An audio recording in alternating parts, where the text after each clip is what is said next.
الشوق يبقى في اغترابي تقير في الحياة من الصحاب ومن يأمنك يا دنيا الدوام. أوصيكم ونفسي بتقوى الله فقد فاز المتقون كما قال الله تعالى في كتابه الكريم بعد أعوذ بالله من الشيطان الرجيم بسم الله الرحمن الرحيم يا أيها الذين آمنوا اتقوا الله حق تقاته ولا تموتن إلا وأنتم مسلمون.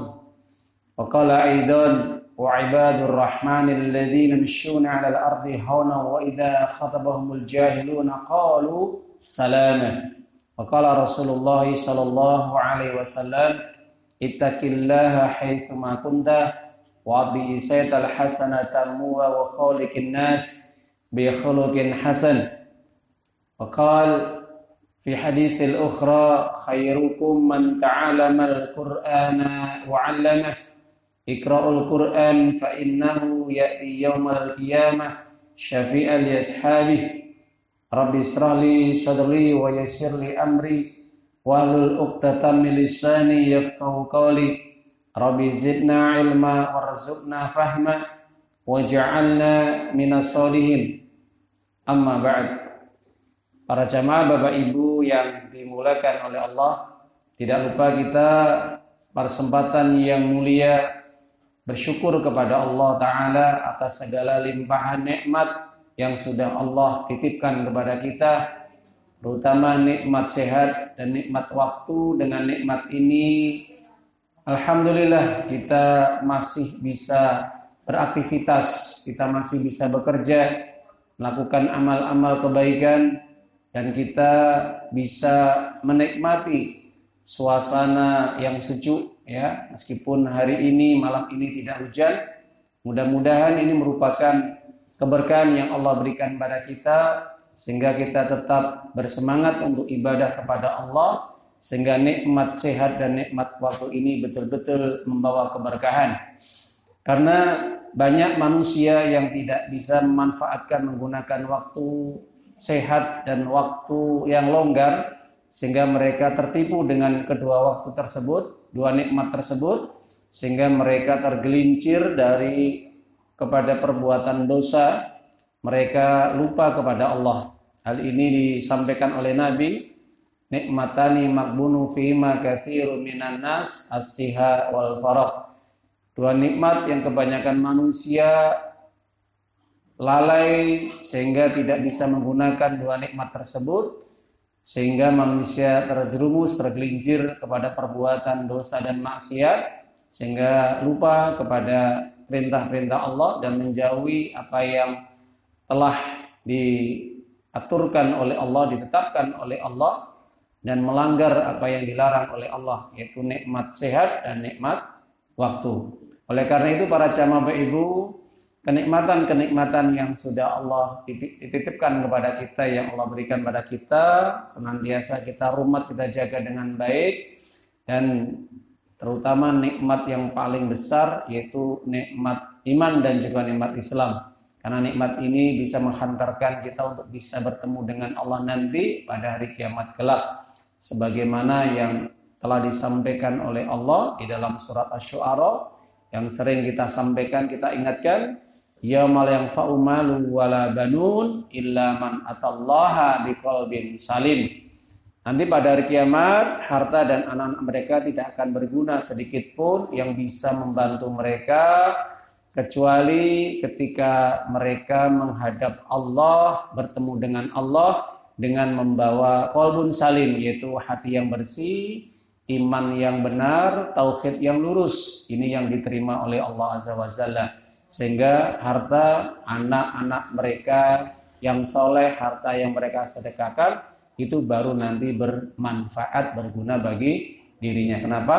Karena mereka memiliki dasar iman yang benar, tauhid yang lurus. Ini yang bisa diterima oleh Allah Azza wa Jalla. Para jamaah Bapak Ibu yang dimulakan oleh Allah Subhanahu wa Ta'ala, pada kajian yang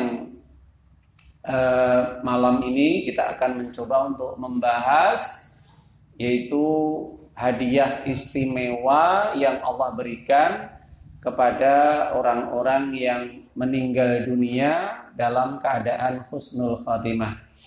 Kalau kita kembali kepada Al-Quran ataupun di dalam hadis-hadis Nabi, banyak sekali yang menjelaskan tentang informasi kabar gembira dari Allah tentang keadaan orang-orang yang meninggal dunia dalam kondisi husnul khotimah, ya. Maka Allah telah memberikan hadiah khusus, ya, yang paling istimewa bagi siapapun yang meninggal dunia dalam keadaan husnul khotimah, ya, atau mati dalam rangka untuk kebaikan, mati dalam keadaan mentaati Allah, mati sedang beribadah kepada Allah. Jadi artinya husnul itu adalah baik, khotimah itu akhir kehidupan atau penutup daripada kehidupan dia di dunia ini, sehingga ditutup, ya, diakhiri dengan kebaikan-kebaikan. Itu yang dinamakan husnul khatimah. Kebalikannya yaitu su'ul khatimah, yaitu akhir kehidupan yang su itu dari bahasa Arabnya itu asa, yaitu jelek, buruk, sehingga orang meninggal dunia diakhiri dengan keburukan. Artinya ketika dia meninggal dunia dalam kondisi atau keadaan berbuat maksiat, berbuat dosa, atau melanggar perintah-perintah Allah, meninggalkan kewajiban-kewajiban Allah, atau melakukan hal-hal yang betul-betul dimurkai oleh Allah, dilaknat oleh Allah Azza wa Jalla, apapun bentuknya itu dosa, ya. Jadi para jamaah Bapak Ibu yang dimuliakan oleh Allah Azza wa Jalla, kita akan mencoba untuk mengupas, ya, apa yang telah dijanjikan oleh Allah di dalam firman-Nya. Coba kita membuka di dalam surat Al-Fajr, ya. Ya, surat Al-Fajr ini surat yang ke-89. Ada 30 ayat, diakhiri 4 ayat, ya. Jadi 4 ayat yang terakhir ini insya Allah merupakan kabar gembira bagi orang yang meninggal dunia dalam kondisi husnul khatimah. Baik, jadi para jamaah Bapak Ibu yang dimuliakan Allah SAW, di ayat yang terakhir, 4 ayat ini mulai ayat 27 sampai ayat 30, karena jumlah ayatnya adalah 30 ayat surat Al-Fajr ini Bapak Ibu, nggih. Maka Allah sampaikan, a'udzubillahi minasyaitonirrajim. Ya ayatuhan nafsul mutmainnah irji'i ila rabbiki radiyatan mardiyah fadkhuli fi ibadi wadkhuli jannati. Ya, jadi 4 ayat ini Masya Allah, ya Pak.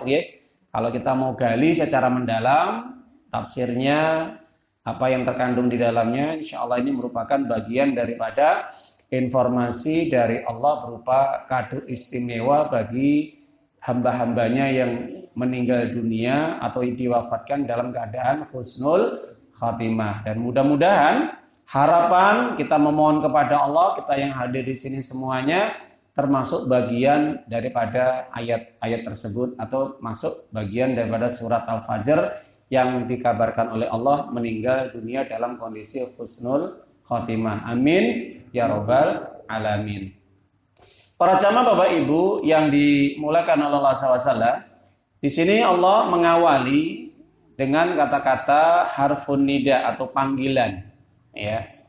Orang yang meninggal dunia dalam kondisi husnul khatimah, yang pertama di sini ayat yang ke-27, Allah langsung memanggil kepada hamba tersebut, ya, dengan kata-kata ya ayatuhan nafsul mutmainnah. Jadi itu sebagai bentuk harfun nida. Jadi kata-kata panggilan itu. Ya ayyuhalladzina amanu, ya ayyuhalladzina kafaru. Ya. Itu panggilan. Jadi panggilan itu memang kalau secara umum di dalam Al-Qur'an, mereka yang masih hidup itu memang ada 2. Satu, panggilan harfun nida kepada orang beriman. Yang kedua, panggilan kepada orang kafir. Nah, itu. Jadi kalau kita membaca di dalam banyak ayat, Allah sering memanggil ya ayyuhalladzina amanu, ya. Contohnya di dalam surat Ali Imran ayat yang 102 itu, ya, surat yang ketiga, ya ayyuhalladzina amanu taqullaha haqqa tuqatih, ya. Di situ Allah memanggil orang-orang mukmin agar bertakwa, menjaga perintah-perintahnya, menjauhi larangannya, dan mati dalam kondisi tetap berpegang teguh kepada ajaran Islam. Nah, itu panggilan pada orang mukmin. Ada juga bentuk yang kedua, panggilan harfun nida, panggilan langsung pada orang kafir. Ini di dalam surat At-Tahrim, surat yang ke-66, ayat yang ke-7. Ya ayyuhalladzina kafaru la ta'tadiru yaum. Nah itu ya. Jadi Allah langsung memanggil orang-orang kafir langsung. Hei orang-orang kafir. Ya. Janganlah hari ini engkau apa? Yaitu meminta pemaafan, alasan minta maaf. Ya. Jadi orang kafir nanti pada hari kiamat permintaan maaf mereka, permohonan mereka supaya dimaafkan, supaya diampuni nggak berlaku lagi. Innama tujzauna ma kuntum ta'malun. Karena orang kafir nanti hanya mendapatkan balasan yang setimpal atas perbuatan yang mereka lakukan semasa di dunianya. Tapi ini memang khitab ayat ini ditujukan langsung kepada orang kafir. Itu panggilan orang kafir. Nah, orang kafir itu kalau dipanggil sama Allah, di situ pasti ancamannya azab atau siksa. Kalau orang mukmin, di situ Allah memanggil supaya selalu merapat dekat kepada Allah, menjaga perintahnya, dan diingatkan oleh Allah hati-hati. Jangan sampai terjerumus ke dalam perbuatan dosa maksiat atau kesyirikan atau kekafiran. Ini sebagai bentuk kasih sayang Allah kepada orang yang beriman. Baik. Nah, terkait dengan ayat surat Al-Fajr, surat 89 ayat yang ke-27 Bapak Ibu. Yang pertama, kado istimewa dari Allah kepada orang-orang yang meninggal dunia dalam keadaan husnul khatimah adalah Allah langsung memanggil jiwa-jiwa yang tenang. Ya, jiwa yang tenang. Nafsul mutmainnah. Jadi sebagaimana Ibnu Katsir, nafsul mutmainnah adalah jiwa yang selalu diliputi dengan ketaatan dan amal solih. Ya, jadi hidupnya ini orang-orang yang memang dia selalu gemar berbuat kebaikan. Maka orang yang berbuat baik pasti jiwanya tenang Bapak Ibu. Sekarang ambil contoh sederhananya Pak Mungkin. Ketika orang itu sholat, sampai selesai dia sholat secara benar, dijaga khusyuk dan tumak ninahnya ketika sholat, setelah dia salam, dzikir, selesai, tenang betul? Tenang. Kenapa? Orang yang ibadah kepada Allah, hasilnya akan membuahkan ketenangan. Mutmain. Nah itu. Makanya kan ada yang namanya sholat harus dengan tumak ninah. Diambil dari mutmain. Itu. Begitu juga orang sedekah. Ketika dia melihat ada orang yang tidak mampu, kekurangan, atau sa'il minta-minta, atau anak yatim, fakir, miskinan, sak piturute nggih. Kemudian dia merasa iba. Pengen dia membantu, langsung dia mengeluarkan uangnya yang dia miliki, ikhlas, mencari doa Allah, dikasih. Setelah dia berinfak, setelah dia bersedekah, memberikan harta yang dia miliki atau makanan yang dia miliki kepada orang yang membutuhkan tadi, setelah dia sedekah, apa hasilnya? Tumbuh dalam jiwanya ketenangan. Itu. Begitu juga Bapak Ibu, orang juga yang mungkin habis bayar hutang, ya, habis haji, habis umroh, habis baca Quran, habis salat tahajud, habis pulang dari pengajian seperti ini, hatinya tenang. Diliputi dengan apa? Mutmain, ketenangan. Kenapa? Itu merupakan rahmat yang Allah turunkan kepada hamba tersebut. Jadi hati yang tenang, jiwa yang tenang ini Bapak Ibu ya, itu diliputi apa? Rahmat oleh Allah. Tandanya itu Allah sayang kepada hamba tersebut. Gitu loh. Makanya itu namanya nafsul mutmainnah. Beda kalau ada nafsul lawamah, nafsu ya, amaratu bisu. Ya, nafsu itu kan ada 3 ya, pembagian dalam Al-Quran itu ya. Nafsu lawamah itu nafsu yang goncang Pak Bu ya. Ya, sering kadang-kadang taat, kadang-kadang maksiat. Nah, ini lawamah. Ya, la uqsimu biyaumil qiyamah. Ya. Kemudian la uqsimu biyaumil qiyamah. Ya, wa nafsil lawamah. Jadi Allah bersumpah kepada jiwa yang mereka itu yang masih galau, tidak tenang, masih kadang-kadang selalu diliputi dengan kekhawatiran, ketakutan, kecemasan. Nah, ini jiwa lawamah. Kenapa? Karena jiwa yang lawamah ini ketidakpastian. Ya, itu pasti di situ ada penyakit-penyakitnya juga, ada dosa, maksiat. Ini lawamah. Ini. Nah, ini bisa menggerogoti kita juga, bisa nempel kepada diri kita. Jiwa lawamah ini cenderung ada dua jalan. Kadang-kadang jalan kebaikan, kadang-kadang juga jalan kepada keburukan. Nah, ini lawamah. Ini lebih parah lagi turun. Ada nafsu amartum bisu. Nah, nafsu amartum bisu ini rata-rata ini nafsu yang dimiliki orang-orang yang memang sudah peteng dedet, Pak ya. Jadi hatinya keras, hatinya kering, ya.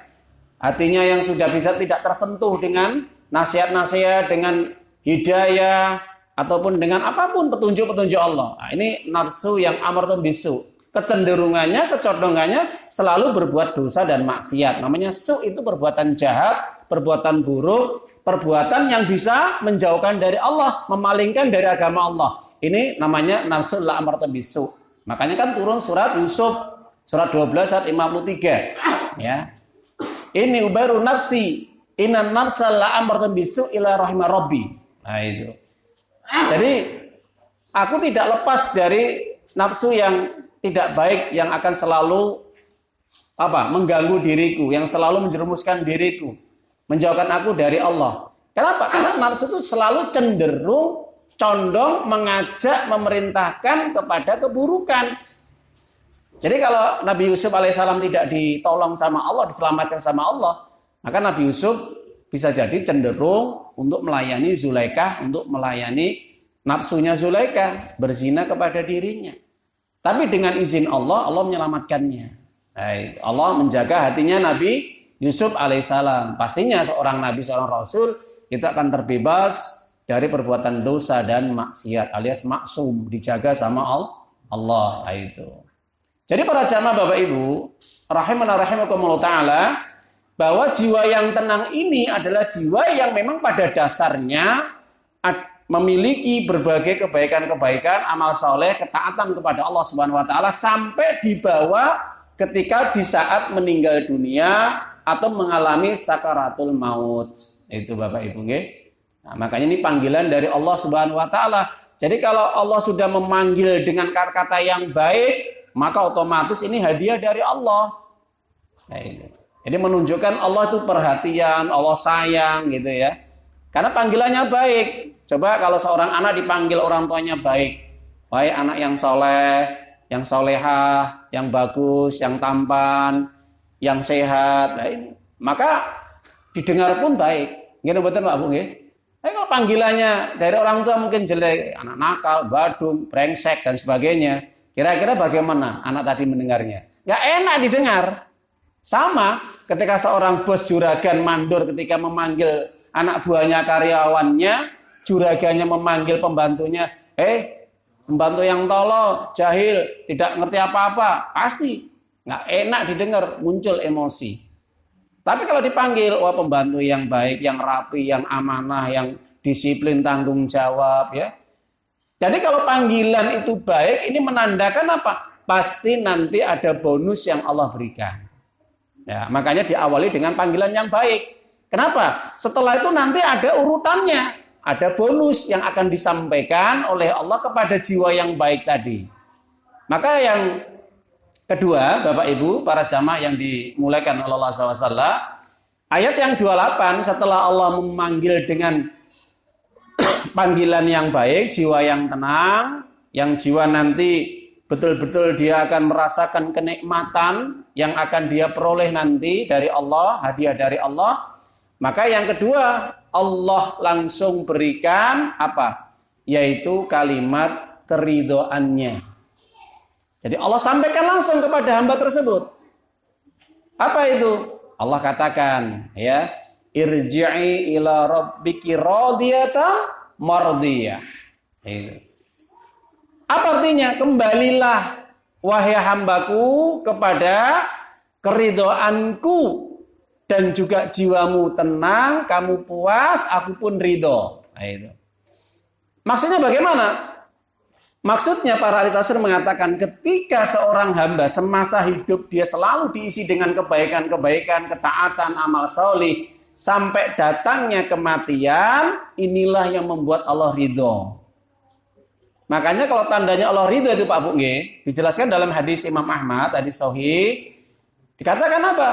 Idza aradallahu bi'abdin khairan. Kalau seorang hamba itu dikehendaki kebaikan oleh Allah, maka istamalahu, maka Allah akan membuat bahagia kehidupannya. Allah membuat manis hidupnya, Pak Mungkin. Kalau para sahabat bertanya, kaifa yastamilu ya Rasulullah sallam?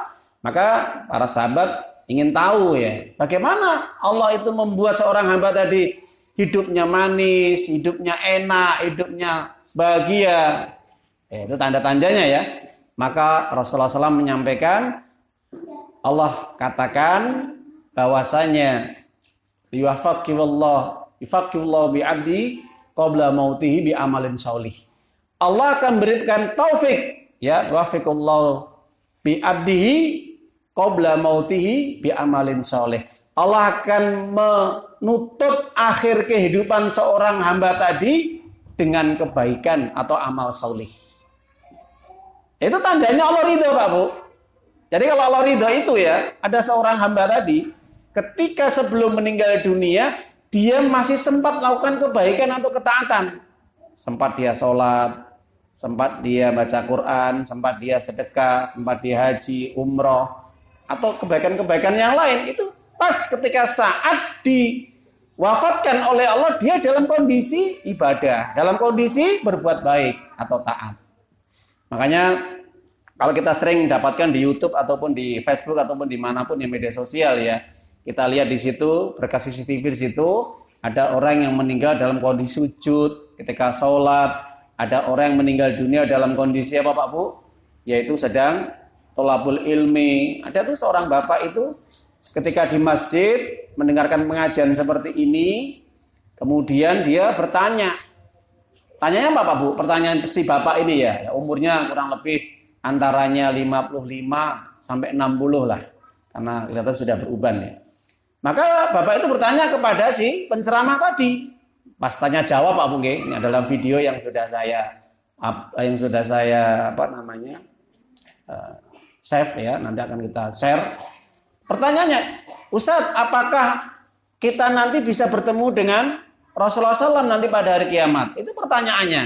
Ya. Maka jawabannya, Syekh Ustadz tadi mengatakan, kita akan bertemu dengan Nabi kita dengan syarat kita harus beramal soleh, dan amal itu sesuai dengan Quran dan Sunnah. Setelah bertanya itu meninggal dunia Pak.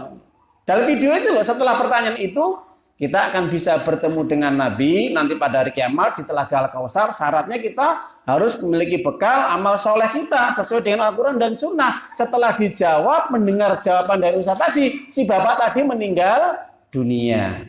Wafat dalam kondisi husnul khotimah secara dohir. Ya, nah, kita kan menilai dohirnya. Masalah batin itu urusan Allah, nggak boleh kita, wah nanti jangan-jangan kita nggak boleh prasangka buruk. Yang penting apa yang ditunjukkan oleh Allah ketika mewafatkan hamba-hambanya dalam ketaatan, kebaikan, itu namanya husnul khotimah karena sedang beribadah kepada Allah. Meninggal dunia. Di situ tulisannya sangat menakjubkan, kematian yang indah, meninggal di masjid, sedang tholabul ilmi. Nah itu, bayangkanlah ya, meninggal di masjid, rumah Allah. Nabi sendiri menyampaikan, Ahabul bilad, ya, ilallah masajiduha, tempat yang paling dicintai oleh Allah dalam masjid-masjid. Ya, itu. Jadi orang yang meninggal dunia di masjid, ya, insya Allah husnul khotimah, baik sedang dzikir, sholat, baca Quran atau yang lainnya. Dan kedua, kabar gembira juga, dia sedang tholabul ilmi. Nah, orang yang tholabul ilmi ini merupakan apa Pak Bu? Orang yang sedang tholabul ilmi, menuntut ilmu adalah jalan tercepat untuk masuk surga.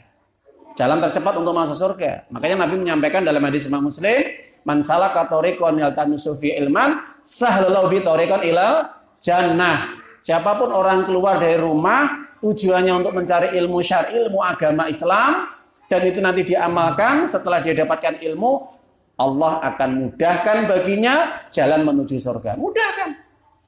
Jadi mudah-mudahan ya insya Allah ini si fulan ini, bapak ini meninggal dunia husnul khotimah karena mendapatkan dua kebaikan. Kebaikan dia mencari ilmu, kebaikan dia meninggal di dalam masjid.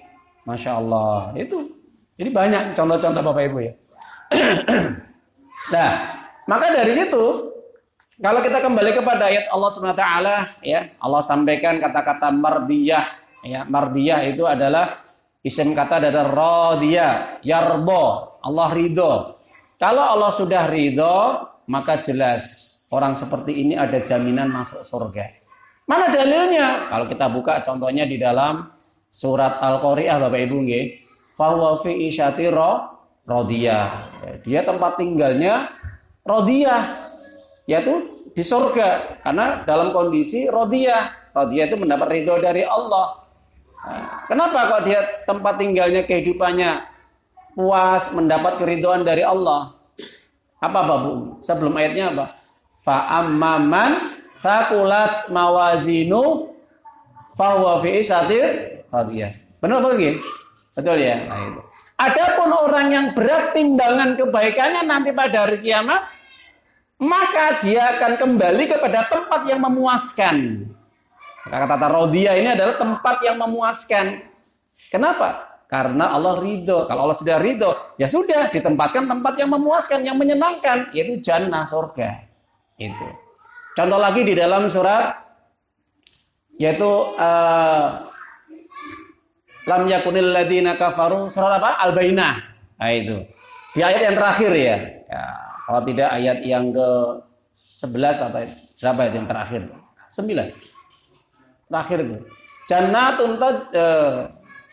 Jannatu adnin tajri min tahtihal anharu khalidina fiha abada. Radhiyallahu anhum wa radu an. Dzalika liman khasyara. Nah, ayat berapa ini? 8 ya, terakhir ayat 8. Terakhir ya. Afan ya. Itu. Jadi mereka mendapatkan balasan surga Aden yang di bawahnya mengalir sungai-sungai. Mereka kekal di dalamnya, Allah ridho kepada mereka, mereka pun ridho kepada Allah. Yang demikian itulah balasan dari Tuhannya. Nah itu. Jadi kalau Allah sudah ridho Pak Bu, banyak ayat yang menjelaskan orang seperti ini dijamin masuk surga sudah. Karena meninggalnya tenang. Itu hadiah dari Allah langsung. Masya Allah ya. Nah, ini yang kedua. Jadi ungkapan Allah secara langsung, Allah ridho kepada hamba tersebut karena dia memiliki jiwa yang tenang, membawa jiwa yang tenang, berada dalam kebaikan-kebaikan dan ketaatan. Nah, itu yang kedua. Hadiah dari Allah yang kedua. Adapun hadiah Allah yang ketiga, ya, istimewa ini bagi orang-orang yang meninggalnya husnul khatimah, langsung Allah katakan fadkhuli ibadi, masuklah wahai rombongan-rombongan dari kalangan hamba-hambaku. Jadi langsung Pak Bu nggih, kata-kata ibadi. Kata-kata ibad ini di dalam Al-Qur'an memang itu mengacu kepada dua keadaan, ya. Jadi ada ibad, hamba-hamba yang salih, hamba-hamba yang taat, dan yang kedua ada ibad, hamba-hamba yang ahli maksiat. Nah itu. Ustaz, hamba-hamba yang berbuat maksiat bagaimana? Iya, ini dari kalangan orang-orang yang beriman tapi masih berbuat maksiat. Tapi dia menuju kepada ketaatan. Kalau dia bertobat, dia sadar itu. Jadi masih diingatkan sama Allah. Mana hamba-hamba yang langsung mereka itu dianggap hamba-hamba yang soleh, hamba-hamba yang beriman, hamba-hamba yang taat, selalu banyak melakukan kebaikan-kebaikan. Jadi kalau kita buka Bapak Ibu, di dalam surat Al-Furqan, surat yang 25 mulai ayat 63 sampai ayat 74. Disebutkan apa itu? Ibadur Rahman. Ya Pak Bu? Jadi nanti dibaca ya. Itu hamba yang soleh itu. Itu hamba yang soleh yang taat. Ya. Jadi di dalam Al-Quran itu memang ada dua hamba yang Allah tetapkan. Mereka hamba yang langsung soleh, yang taat betul-betul, kebaikan-kebaikannya menonjol, tampak betul. Makanya Allah sampaikan di dalam surat Al-Furqan surat 25 ayat mulai 63 sampai 74 itu karakteristik hamba-hamba yang soleh. Ya, jadi sifat karakter ciri hamba yang soleh Ibadur Rahman itu ada di dalam surat Al-Furqan, nanti bisa dibuka, dipelajari, bisa bila perlu ya dibuka tafsirnya juga ya. Allah katakan wa ibadur Rahman alladzina yamshuna 'alal ardi hauna wa idza khatabahumul jahiluna qalu salama. Nggih mboten Pak Bu nggih. Baik. Apa kata Allah di dalam ayat itu? Hamba-hamba dari Rabb Tuhan yang Maha Pengasih. Jelas ini langsung. Di situ dihubungkan Pak Bu.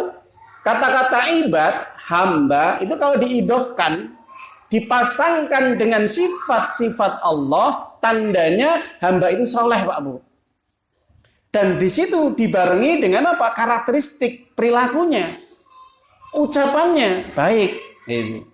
Apa karakteristik hamba-hamba ibadur Rahman yang saleh tadi? Alladzina yamshuna 'ala ardi, ketika dia berjalan di atas bumi, hauna. Hauna itu apa? Haun. Haun itu ahli tafsir sebagaimana Ibnu Abbas, Imam Ad-Dhahhak, Mujahid, Abu Aliyah dan yang lainnya itu mengatakan haunun itu adalah mereka yang lemah lembut, santun, ya, punya toto kromo, ngalahin wong Jawa itu punya sopan santun Pak Mungge. Dan juga orang yang haun itu orang-orang yang selalu dia berbuat kebaikan-kebaikan tampak dari ucapan dan perbuatannya. Jadi lemah lembut, tawadhu, berendah diri, ya. Kebalikan haun apa? Ulu. Ulu itu apa? Uluun itu sombong, angkuh, gemede. Nah, itu kebalikan dari haun. Kalau haun itu adalah tawadhu, berendah diri, santun, ya, tidak menonjolkan, tidak menampakkan kesombongan, apapun keadaan dia, ketika dia dalam kondisi sukses, kaya, dan yang lainnya itu tetap haun dia, merendah diri Pak. Atau dia berilmu Pak, lebih berilmu, dia lebih hebat daripada jamaahnya, mulai titelnya profesor, doktor, LCMA, tetap haun, ya, tidak menampakkan kesombongannya dia, tidak angkuh, tidak membusungkan dadanya, tidak. Nah, dia selalu memuliakan, menghormati orang-orang yang di bawahnya. Nah, itu. Nah, ini orang yang haun. Haun itu apa? Lembut, rendah diri, orang yang santun. Itu haun. Ya, kebalikannya ulun. Ulu itu apa? Sombong. Makanya dijelaskan di dalam surat An-Naml ayat 14 itu ya. Wa idza tasawajahadu istaqainat anfusuhum dzulma wa uluwa. Ya. Itu kebalikannya haun Pak Bung ya. Ya, di dalam surat apa? An-Naml. Surat yang ke-27 ayat yang 14. Wajahadu wastaqainatha anfusuhum dzulma wa uluwa. Ketika mereka ingkar, ketika mereka berpaling dari ayat-ayatku kata Allah, maka sungguh orang-orang yang seperti itu jelas kesombongannya dan kezalimannya. Jadi orang yang sombong, angkuh, dolim itu biasanya dia orang yang menolak kebenaran, ingkar terhadap ayat-ayat Allah. Itu orang sombong, Pak. Nah, orang yang haun jelas dia menerima ayat Allah, menjaga sholat malamnya, banyak berdoa kepada Allah, ya, suka berinfak, ya, tidak kikir terhadap hartanya. Ini ibadur Rahman dan masih banyak lagi kalau penjenengan buka sifat karakter ibadur Rahman. Nah, ibad yang kedua yaitu ibad yang ditujukan kepada orang-orang yang masih senang berbuat maksiat. Tetap tuh hamba Allah, ya, tetap diakui sama Allah sebagai hambanya. Apa itu? Allah katakan, "Qul ya ibadiyalladzi asrafu ala anfusihim wala taqnatu mir rahmatillah." Betul? Surat apa? Az-Zumar surat 39:53. Allah langsung panggil, "Qul ya ibadiyalladzi asrafu ala anfusihim." Katakan Muhammad kepada umatmu, wahai hambaku yang suka melampaui batas dalam dirinya. Ayat ini tujukan kepada siapa? Ahlul maksiat, minal mu'minin, atau orang yang masih suka berbuat dosa. Tetap dipanggil sama Allah. Ya? Wahai orang-orang yang masih suka melampaui batas. Jadi orang-orang asrafu ala anfusihim ini adalah mereka yang suka melampaui batas. Maksudnya apa? Ya, di satu sisi ya sholat, di satu sisi juga ya kadang-kadang masih maksiat, ya, berzina, minum-minuman, atau mungkin masih berjudi, judol, korupsi, makan riba, menipu, pembohong, menebarkan fitnah, adu domba, lan sak piturute. Nah, ini dosa-dosa besar masih dikerjakan. Tapi Allah mengingatkan, la taqnatu mir rahmatillah. Allah selalu mengingatkan, jangan kamu putus asa dari rahmat Allah. Kenapa? Innallaha yaghfirud dzunuba jami'a. Jelas? Sesungguhnya Allah itu masih menerima dosa apapun seorang hamba, secara semuanya dosa dilakukan masih diterima, Pak, masih diampuni. Sebesar gunung apapun, seluas langit apapun dosa seorang hamba tadi masih diampuni di ngapura oleh Gusti Allah. Tapi syaratnya satu, jangan dosa syirik. Nah itu, kalau sudah dosa syirik ya sudah, Allah berlepas diri. Innallaha la yaghfiru aysyraka wa yaghfiru ma duna dzalika liman yasha. Allah tidak akan mengampuni dosa syirik, tapi Allah akan mengampuni dosa selain syirik. Dosa apapun, kata Allah, silakan kamu berbuat dosa. Selama kamu masih minta ampun kepadaku, tetap ampunanku akan aku berikan kepadamu. Ada kan di dalam hadis qudsi itu, ketika hambaku membawa dosa sepenuh langit, ya sebesar bumi, idalakiyani ketika dia bertemu denganku, la yusyrik bi syai'an, tapi dia tidak membawa kesyirikan, ya. Sebesar apapun dosanya dia, maka akan bawakan magfiratan. Aku akan bawakan ampunan untuknya juga seluas langit dan sebesar bumi. Ini menunjukkan Bapak Ibu, seorang hamba yang masih beriman tidak terpleset dalam perbuatan dosa. Tapi dia masih ingat kepada Allah, itu. Ya ingat, tobat, dosa lagi, tobat, dosa lagi. Masih diterima Ustaz? Masih, yang penting bukan dosa kafir. Bukan dosa syirik, itu masih diampuni sama Allah. Banyak nas-nasnya Mbak Raja, Bapak Ibu ya. Nah, jadi ibad di sini menunjukkan sebagai bentuk apa? Jamaahnya Allah, ya rombongannya Allah. Nah, itu masih diakui Bapak Ibu ya. Nah, ini orang-orang yang meninggal sekiranya dia saleh, taat kepada Allah SWT, ini lebih istimewa. Adapun hambanya yang masih suka berbuat maksiat, meninggal dalam kondisi berbuat dosa, imma yu'adzabu atau imma yughfaru. Kalau Allah menghendaki diampuni dosanya, kalau Allah tidak menghendaki ya mungkin diazab dulu, meskipun tidak kekal di neraka nanti pada hari kiamat. Baik, itu yang ketiga. Jadi hadiah yang Allah berikan kepada orang-orang yang meninggal husnul khatimah langsung dimasukkan ke dalam rombongannya Allah dari para hamba-hambanya yang salih, yang taat. Dijelaskan dalam hadis sahih, kalau kita membuka tafsir surat Ali Imran 110, nanti di situ ada penjelasan banyak sekali Bapak Ibu hadis-hadis Nabi. Terutama di situ dijelaskan hadis Nabi tentang rombongan Nabi nanti pada hari kiamat yang masuk ke surga. Itu ada dua atau tiga kloter Pak ya. Ada 3 kloter kalau tidak salah ya. Maksudnya bagaimana? Nabi menyampaikan dalam hadis yang panjang sekali. Nanti ada umatku yang akan dimasukkan ke dalam surga ini tanpa hisab dan tanpa azab. Tanpa hisab dan tanpa azab. Nah ini. Rombongan pertama, ya mereka seperti rembulan yang terang benderang. Rombongan pertama ini terang benderang, Pak. Ya, mungkin terkait dengan penjelasan hadis terang benderang di sini terkait dengan amalannya ya. Terkait dengan amalannya ya. Sujudnya, zikirnya, sedekahnya, wudunya, kebaikan-kebaikannya itu tampak seperti rembulan. Rombongan kedua seperti apa? Seperti bintang-bintang. Nah, itu, bintang-bintang. Jadi ya bersinar, tapi sinarnya nggak begitu terang benderang ya. Tapi tetap mereka masuk surga. Ya, itu yang masuk surga tanpa hisab, tanpa azab. Ada? Belum. Ya. Nah, itu. Jadi ini rombongan dari umatnya Nabi, dari hambanya Allah yang masuk surga tanpa hisab, tanpa azab. Ya, kita memohon kepada Allah semoga kita semua yang dari sini dan seluruh kaum muslimin dimasukkan ke dalam surga tanpa hisab, tanpa azab. Amin ya rabbal alamin. Ini yang kita harapkan. Nah, kalau nggak bisa minimal hisab yang ringan lah. Jangan sampai hisab yang berat loh ya. Nah, ini. Kalau hisab yang berat masuk neraka dulu. apalagi suul hisab, ya hisab yang buruk itu orang-orang kafir itu.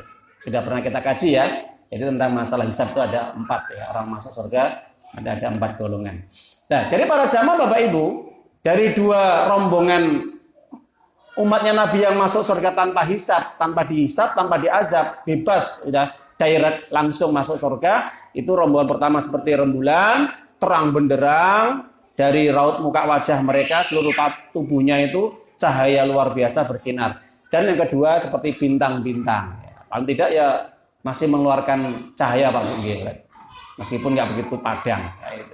Nah, itu semua tergantung amal, kebaikan-kebaikan yang mereka kerjakan. Nah, itu sebagai tambahan ya Pak Bung, terkait dengan hamba-hamba Allah yang nanti akan masuk dalam rombongannya masuk surga. Ini yang ketiga. Kabar gembira yang keempat para jamaah Bapak Ibu adalah langsung di situ Allah berikan ya hadiah secara langsung berupa surga. Fadkhuli jannati. Fadkhuli jannati. Masuklah ke dalam surgaku. Para jamaah Bapak Ibu yang dimuliakan oleh Allah Subhanahu wa taala, maka terkait dengan ayat-ayat yang kita sampaikan tadi, ditutup dengan kata-kata fadkhuli jannati. Ini menunjukkan bahwa Allah sudah betul-betul merahmati dan meridhoi hamba-hambanya yang saleh, hamba-hambanya yang taat, hamba-hambanya yang ahlu ibadah, ahlu ta'ah. Ya. Kalau sudah seperti itu para jamaah Bapak Ibu, maka yang harus kita perhatikan dalam kehidupan kita adalah selalu memperbaiki diri kita, ibadah kita Bapak Ibu. Jangan sampai ya kita tidak termasuk dari bagian ayat tersebut atau surat ini ya. Karena orang yang memang mendapatkan meraih jiwa yang tenang, kemudian ridho dari Allah, kemudian betul-betul mendapatkan bagian apa yang dia inginkan di dalam surga, itu memang tidak mudah. Butuh pengorbanan, butuh usaha yang luar biasa beratnya. Makanya orang-orang yang dimasukkan ke dalam surga, ini rata-rata mereka kuncinya Bapak Ibu, yang paling prinsip, yang paling poin adalah sabar. Kuncinya adalah apa? Sabar. Kalau orang tidak sabar, nggak bisa Pak masuk surga. Ya betul. Makanya kebanyakan nanti orang ketika melangkahkan kakinya masuk ke dalam pintu surga, itu langsung disambut dengan kata-kata apa? Salamun alaikum bima sobartum fa ni'ma uqbadar. Surat apa? Ar-Ra'du. Surat yang ke-13 nanti dibuka ayat 22 sampai ayat yang ke-24, 3 ayat. Ini ayat yang terakhir 24 maksudnya ya. Ini penghormatan dari para malaikat yang melayani di dalam surga. Ketika para hamba-hamba tadi masuk surga, Bapak Ibu, kalimat yang pertama yang diucapkan oleh para malaikat adalah salamun alaikum bima sobartum fa ni'ma uqbadar. Apa? Kesejahteraan, keselamatan yang Allah berikan kepada kalian wahai hamba-hamba Allah, disebabkan kalian masuk surga, sabar kalian di dunia. Jelas Bapak Ibu? Makanya ya ini memang penting ini. Karena orang itu kalau tidak punya sabar, ya sifat sabar sudah sulit orang untuk ibadah itu, berat. Contohnya, ya kalau kita ngaji seperti ini, Pak. Ini kalau kita nggak sabar, berat melangkahkan kaki kita ke masjid untuk mendengarkan tausiah, ceramah, pengajian, tholabul ilmi. Ini berat. Dan kita pending dulu ya. Yeah. Kita lanjutkan para jamaah Ibu. Jadi kalau kita kembali kepada asbabun nuzul surat Al-Fajr ya, surat 89 ayat yang ke-27 sampai ayat 30 yang 4 ayat ini ya. Ini memang sebagaimana disampaikan oleh Abdullah bin Abbas ya. Itu memang diturunkan kepada Utsman bin Affan. Itu pendapat. Sebagian juga pendapat ini diturunkan kepada Hamzah bin Abdul Muthalib ya. Yaitu paman Nabi yang meninggal dunia di perang Uhud. Itu. Ya. Meskipun Ibnu Katsir menyampaikan secara khusus ayat ini diturunkan kepada para sahabat-sahabat Nabi yang mulia, yang mereka sudah dijamin masuk surga, tapi juga bisa berlaku kepada siapapun. Pada siapapun. Mereka selama syaratnya dua, Pak Bu. Apa? Satu, memiliki keimanan, kedua amal solih. Itu akan dijamin masuk surga. Ya. Makanya kalau kita membuka di dalam Al-Quran, surat An-Nahl ya, surat yang ke-16 ayat yang ke-97. Allah sampaikan, man amila solehan min dzakarin aw untha wa huwa mu'min falanuhyanna hayatun thayyibah walanajziyannahum ajrahum bi ahsani ma kanu ya'malun. Ini menjadi parameter ya, timbangan orang akan mendapatkan hayah thayyibah ya, hayah thayyibah, kehidupan yang baik. Nah itu. Syaratnya apa? Di sini syaratnya adalah yang pertama adalah man amila solihah. Jadi dengan amal solih. Amal solih itu amal yang bagaimana? Kalau kita kembali kepada penjelasannya si ulama besar Syekh Shalih Utsaimin di dalam kitab Syarahus Shalihin, setiap kata-kata amal solih di dalam Al-Quran maknanya adalah amal itu muwafiq bi kitabillah wa sunnati rasulillah. Jadi amal soleh itu maknanya adalah amal yang muwafiq, muwafaqah, yang sesuai, berstandar dari Al-Quran dan Sunnah as-sahihah, itu amal solih. Jadi kalau amal yang tidak ada dasar yang jelas dari Al-Quran dan Sunnah, ataupun dari Al-Quran, maka jelas laisa bi amalin solih, itu bukan amal solih. Ya. Itu sebaliknya amal yang bid'ah atau amal yang rusak, amal yang fasad, yang merdut, yang tidak diterima oleh Allah. Mana dasarnya? Man amila amalan laisa ali amruna fawaradun. Hadis Imam Bukhari Muslim dari Ibu Aisyah radhiyallahu anha. Siapapun orang yang dia beramal, apapun bentuk amalannya dia kerjakan, amal ibadah ya, bukan amal dunia, tapi amal ibadah, yang dimana amal ibadah yang dia kerjakan tidak ada petunjuk, tidak ada syariatnya, tidak ada contohnya, tidak ada aturannya, yang bersumber dari kami, kata Nabi, maksudnya tidak ada petunjuk aturan dari Quran dan Sunnah yang Allah turunkan melalui saya, kata Nabi, fawarodun, tertolak. Maka tertolak. Jadi orang itu nanti pengen dijamin masuk surga, syarat pertamanya adalah amal solih, amal yang sesuai dengan Al-Quran dan Sunnah. Nah itu. Yang kedua apa Bu? Yaitu iman. Jelas iman di sini adalah keyakinan, yaitu pembenaran di dalam hati, ucapan di dalam lisan, dan bukti nyata, wujud nyata dengan perbuatan. Itu iman. Oke. Jadi nggak cuma yakin tok, yakin tapi nggak diamalkan, itu bukan iman. Orang kalau hanya yakin saja, percaya saja, tidak mau diamalkan, persis bagaimana orang musyrik. Orang musyrik itu yakin Pak Bu, yang menciptakan langit bumi itu Allah. Tapi kenapa mereka tidak mengikuti aturan Allah dalam uluhiyahnya? Beribadah kepada Allah, sujud, rukuk, dan juga mereka kenapa kok tetap menyekutukan Allah, berbuat syirik kepada Allah dalam beribadah kepada Allah. Nah itu. Ini orang musyrik yakin, tapi perbuatannya nggak benar Pak. Sebaliknya, orang beramal saja, tapi dia tidak yakin, nggak ada kepastian, ada keraguan, sifatnya orang munafik. Jelas Bapak Ibu nggih? Orang munafik itu Pak, dohirnya itu kelihatannya baik ya. Ya pakai kupluk, pakai peci, gitu, pakai sarung, mungkin pakai gamis, atau mungkin bisa jadi mungkin ya ada jenggotannya kan gitu ya. Kelihatannya sunnah lah gitu.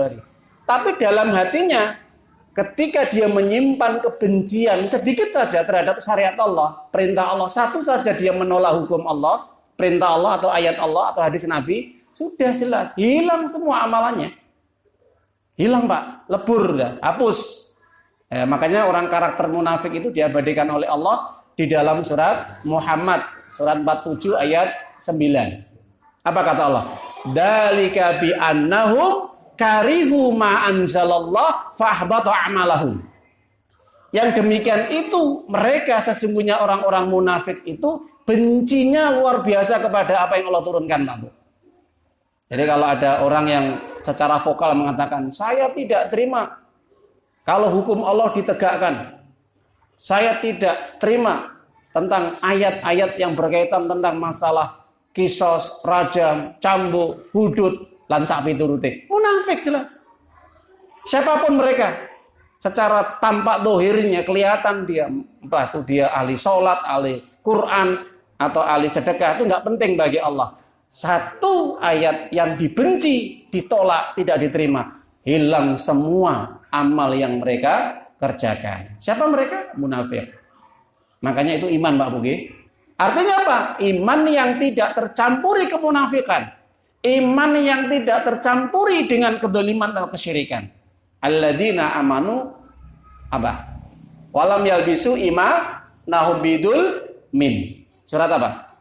Surat Al-An'am ayat ke-82. Orang-orang yang beriman mereka tidak akan mencampur adukan iman mereka dengan kedoliman bidulmin. Apa dulmin? Maka Nabi langsung menafsirkan ayat ini, Pak Abu. Ketika ayat ini turun, maka para sahabat merasa berat menerima ayat ini. Tanya kepada Nabi, ya Rasulullah SAW, ayyuna lim nafsahu. Siapa di antara kami yang tidak berbuat dolim? Pasti berbuat dolim. Maksudnya, para sahabat tadi mengatakan, kami pasti melakukan kesalahan. Siapa yang tidak melakukan kesalahan di antara kami, Rasulullah SAW? Ketika ayat ini turun berat. Maka kata Nabi apa? Laisa ta'nun. Bukan itu maksudnya. Alam tasma' Luqman libnihi. Apa kamu tidak mendengarkan ketika ucapan Luqman kepada putranya? Qala Luqmanu libnihi wa huwa ya'iduhu ya bunai la tusyrik billah inna syirka la dzulmun adzim. Surat Luqman surat 31 ayat 13. Ingat ketika Luqman berkata mendidik putranya, pendidikan pertama yang luar biasa ditanamkan Luqman kepada putranya apa? Jangan pernah engkau menyekutukan Allah, karena menyekutukan Allah kedoliman yang besar. Jadi maksud ayat surat Al-An'am surat 6 ayat 82 itu kata-kata dzulmun adalah asyirku. Apa? Syirik. Iman yang tidak tercampuri dengan kesyirikan dan kekafiran atau kemunafikan. Beres, selesai. Masuk surga. Apa janjinya? Wa huwa mu'min. Sedangkan dia beriman, laki-laki dan perempuan, falanuhyannahu hayatan thayyibah. Kami berikan kehidupan yang baik. Apa kehidupan yang baik, Pak Bu? Hidup di dunia tentram, damai, tenang, bahagia, sampai dibawa ke surga. Jelas, Pak Bu? Jadi orang yang hidupnya tenang itu bagaimana? Iman dan amal saleh. Orang yang senantiasa hidupnya di dunia dipenuhi dengan keimanan dan amal yang benar, amal salih. Itu hidupnya baik, Pak. Dan nanti di surga dia akan mendapatkan berbagai kenikmatan. Kenapa? Karena tidak ada kenikmatan yang hakiki kecuali di surga. Ini yang disampaikan oleh Imam Ad-Dhahhak, kata-kata hayatun thayyibah maknanya adalah as-surga, al-jannah. Apa ada surga, Pak? Al-jannah. Bahasa Indonesia kok as-surga. Ya, ini biar jenengan enggak terlalu tegang ya. Ya enggak ngantuk juga ya gitu ya. Karena ini sudah poin terakhir gitu ya. Gitu. Jadi para jamaah Bapak Ibu, kesimpulannya adalah orang-orang yang mendapatkan kado terindah dari Allah yang begitu istimewa adalah mereka yang diwafatkan oleh Allah meninggal dunia dalam kondisi husnul khatimah. Bagaimana ciri-ciri husnul khatimah Bapak Ibu? Ciri-ciri husnul khatimah banyak sekali. Kawan-kawan yang kita kaji lagi ya Pak Bu. Tapi paling tidak orang yang husnul khatimah itu paling tidak 4 yang Allah berikan. Dipanggil dengan jiwa yang tenang. Kedua, Allah ridho, sedangkan hamba tadi juga puas, mendapatkan janji dari Allah, meninggal dengan tenang, ya. Yang ketiga, dimasukkan ke dalam golongan rombongannya Allah, masuk surga, apalagi nanti masuk surga tanpa hisab atau tanpa azab. Yang keempat, langsung secara direct, langsung Allah tampakkan surga ketika sakaratul maut dan juga di alam kubur, itu sudah ditampakkan surga. Jelas Bapak Ibu? Nanti penjelasannya bisa buka surat Fusilat surat 41 ayat yang ke-30 sampai 32. Itu orang yang mengalami sakaratul maut dari kalangan hamba-hamba yang saleh, yang taat, sudah ditampakkan surga di hadapannya. Jadi melihat apa? Surga. Kelihatan, Pak. Masya Allah ya. Itu. Wallahu a'lam bishawab. Semoga bermanfaat kajian pada malam hari ini. Semoga ini bisa menambah ilmu kita dan menambah iman kita, semangat kita untuk ibadah pada Allah sampai nanti Allah wafatkan kita dalam kondisi husnul khatimah. Amin ya rabbal alamin. Pada akhirnya kita akhiri dengan bacaan hamdalah dan juga kafaratul majlis. أيها الذين آمنوا